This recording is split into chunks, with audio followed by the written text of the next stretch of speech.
yan.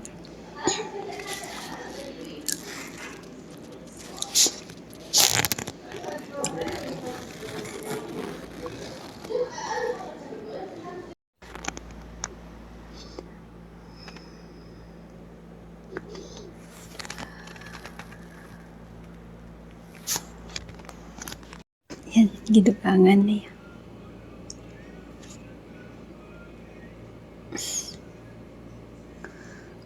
Kung ano niya kung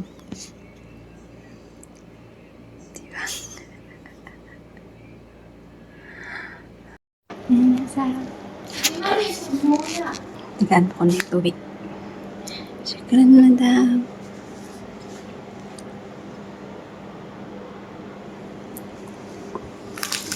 Sarap.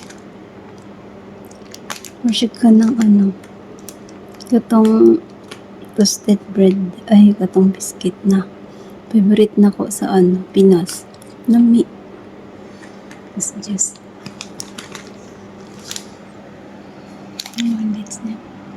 Dates.